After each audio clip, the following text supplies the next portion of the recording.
بسم اللہ الرحمن الرحیم۔ السلام علیکم۔ حضرت ہود علیہ السلام قوم عاد سے تعلق رکھتے تھے۔ آپ علیہ السلام عاد ہی کے شریف اور نیک گھرانے میں پیدا ہوئے۔ حضرت ہود علیہ السلام اللہ کے طرف سے قوم عاد کو سچائی کا راستہ دکھانے کے لیے بھیجے گئے تھے۔ عاد کی قوم گمراہی میں مبتلا تھی۔ طرح طرح کے برے کام کرنا، ظلم زیادتی اور لوٹ مار کرنا ان کی عادت بن چکی تھی۔ خاص کر کمزور طبقہ ان کے ظلم و زیادتی کا شکار تھا۔ غریب کاشتکاروں کی زمین اور ان میں پیدا ہونے والا اناج مار دہاڑ کر چھین لیا کرتے تھے۔ انہیں فصل اگانے کی بھی مہلت نہیں دی جاتی تھی۔ اس لیے کمزور طبقہ بھوک و افلاس میں اپنے دن گزارتا تھا۔ قوم عاد کا پیشہ کاشتکاری تھا۔ وہ زراعت کے طریقوں سے بھی اچھی طرح واقف تھے۔ اس کے علاوہ پہاڑوں کی چٹانیں کاٹ کر ان پتھروں سے مضبوط عمارتیں بناتے، پہاڑوں کے غاروں میں بھی رہتے تھے، پتھروں سے شکار کرتے تھے، جانوروں کو آگ میں بھون کر کھاتے۔ عاد کے لوگ عیش و عشرت کی زندگی بسر کرتے تھے، لیکن غریبوں اور محتاجوں کا خیال نہیں رکھتے تھے۔ بھوکھوں کو کھانا نہیں کھلاتے، بلکہ ان کے پاس جو کچھ بھی کھانے کے لیے ہوتا چھین لیتے۔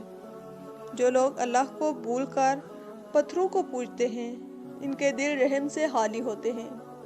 عاد کی قوم بھی مورتیوں کو پوجتی تھی۔ عاد کی قوم کے لوگ ان کے آگے سجدہ کرتے، ان سے مرادیں مانگتے۔ حضرت ہود علیہ السلام اللہ کے نبی تھے۔ وہ بت پرستی سے روکتے تھے، ظالموں کو ظلم کرنے سے روکتے، ایک اللہ کی طرف بلاتے۔ آپ علیہ السلام اپنی قوم سے کہتے، اے قوم، اللہ ہی کی عبادت کرو، اس کے سوا کوئی بھی عبادت کے لائق نہیں۔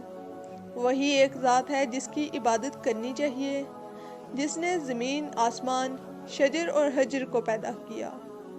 اے قوم، تمہیں کیا ہو گیا ہے کہ اللہ کو چھوڑ کر بتوں کو پوج رہے ہو؟ ان بتوں کی پوجا سے تمہیں کچھ حاصل نہیں ہوگا۔ یہ تمہاری سراسر جہالت اور گمراہی ہے۔ بہتر یہی ہے تم ان بتوں سے منہ موڑ لو جنہیں تم نے اپنے ہاتھوں سے بنایا ہے۔ حضرت ہود علیہ السلام اپنی قوم کو نصیحت کرتے ہوئے کہا کرتے تھے، اللہ تعالیٰ نے تمہیں اور ساری کائنات کو پیدا کیا، زمین میں رزق کا سامان پیدا کیا، تم کھیتی باڑی کرتے ہو، تم زمین سے زیادہ اناج حاصل کرتے ہو، اس کے باوجود تم دوسروں کا اناج چھینتے ہو۔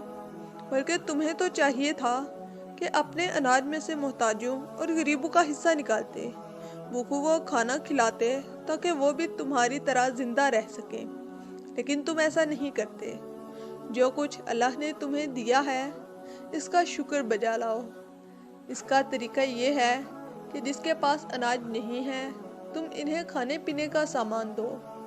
اگر تم ایسا نہیں کرتے تو یہ تمہاری بدبختی کی علامت ہے۔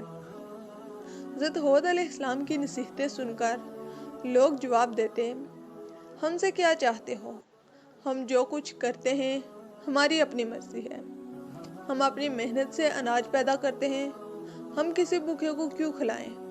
ہمارے پاس جتنا اناج ہوگا ہم طاقتور کہلائیں گے۔ ہم وہی کرتے ہیں جو ہمارے باپ دادا کیا کرتے تھے۔ حضرت ہود علیہ السلام کہتے کہ مجھے اللہ نے نبی بنا کر بھیجا ہے تاکہ تم کو اچھی باتیں بتاؤں اور بری باتوں سے آگاہ کروں اور برے کاموں کو روکوں۔ اگر تم صحیح اور سیدھا راستہ پر نہیں چلو گے تو اللہ کے عذاب سے نہیں بچ سکتے۔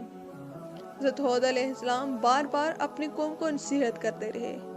ایک مرتبہ پھر آپ نے انہی باتوں کو دہرایا، اے قوم، میری بات مان لو، میں تمہارا بھلا چاہتا ہوں، جو کچھ میں کہتا ہوں اسی میں تمہاری بھلائی ہے۔ حضرت ہود علیہ السلام نرمی سے سمجھاتے کہ کسی کمزور پر ظلم نہ کرو، کسی کا رزق تنگ نہ کرو۔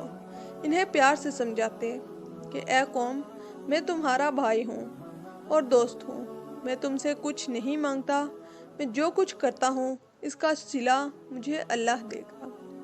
قوم کا شبہ دور کرتے ہوئے کہا، اے قوم، کیا تم یہ سمجھ رہے ہو کہ مجھ پر ایمان لاؤ گے तो तुम्हारी खेती बाड़ी बर्बाद हो जाएगी और तुम्हारे ऐश व अशरत में हलल पड़ेगा।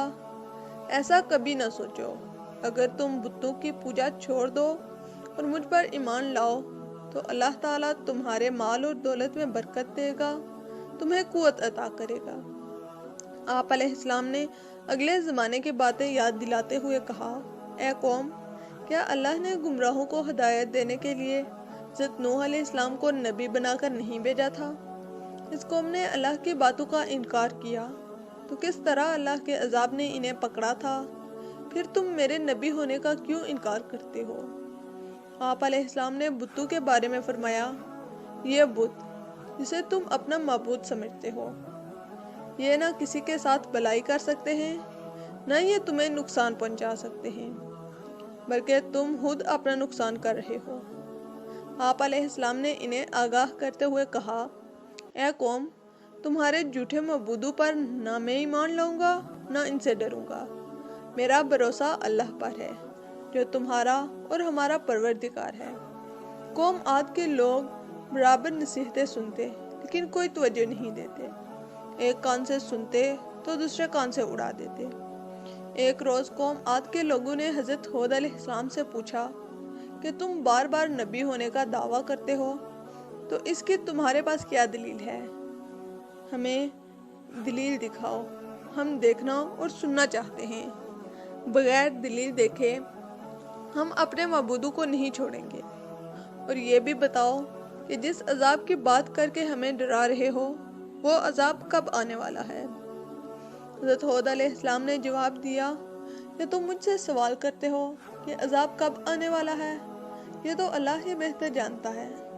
मैं तो सिर्फ अल्लाह का पैगाम पहुंचाने वाला हूँ और आने वाले अजाब से खबरदार करने वाला हूँ।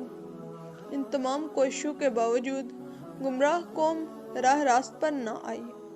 अल्लाह के गज़ब ने जोश मारा और अजाब के आसार पैदा होने लगे। बारिश नहीं हुई, पानी की बेहद किल्लत पड़ गई, खुश्की से ज़मीन चटकने लगी, कुएं सूखने लगे, खेतों में आबपाशी के लिए भी पानी नहीं था, दरख्त पौधों की हरियाली मांद पड़ने लगी, फूल मुरझाने लगे। कौम आद पानी के लिए तरस रही थी, पानी का एक कतरा भी मुयस्सर नहीं था। हज़रत हूद अलैहिस्सलाम ने अपनी कौम से कहा, ए मेरी कौम, अपने रब से गुनाह बख्शवाओ और फिर रजू करो ताकि अल्लाह बारिश बरसाए। नाफरमान लोगों ने कहा कि हम अपने गुनाह नहीं बख्शवाएंगे और तुम्हें रसूल भी नहीं मानेंगे। लोग बारिश के लिए हर वक्त आसमान की तरफ देखते रहे, शायद कहीं से बादल आ जाए और बारिश बरसाए। एक रोज़ ऐसा ही हुआ, बादल का एक टुकड़ा नजर आ गया।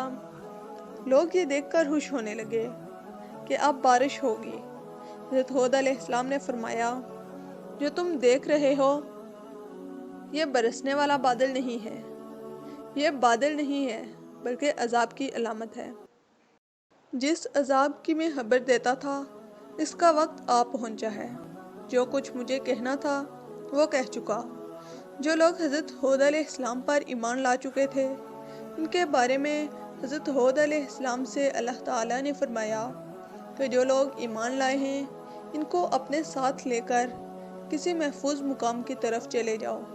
चनाचे हज़रत हूद अलैहिस्सलाम ईमान वालों के साथ निकल गए। शहर में अब कोई ईमानदार नहीं रहा। लोगों ने देखा कि आसमान पर बादल के टुकड़े तैर रहे हैं, हवाएं चलनी शुरू हुई। हवा में इतनी तेज़ी थी कि पहले न किसी कान ने सुना न किसी ने देखा था। देखते ही देखते आंधी चलने लगी, यहाँ तक कि अपना हाथ भी दिखाई नहीं देता था।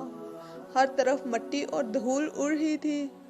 बड़े बड़े दरख्त जड़ से उखड़ने लगे, हर तरफ अंधेरा छा गया। हर शय हवा में उड़ने लगी।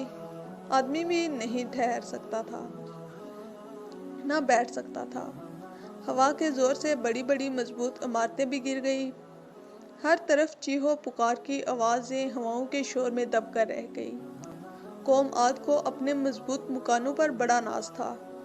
यह तमाम मकानात ज़मीन बोस हो गए, ज़मीन पर कुछ भी नहीं बचा। यह आंधी 8 दिन और 7 रातें रही। जब आंधी थमी तो लाशों का पता भी नहीं था। आद की कौम ने तकब्बुर किया, एक अल्लाह को छोड़कर बुतों को मानने लगे, इन्हीं से मुरादें मांगा करते थे, नबी की बातों का इनकार किया।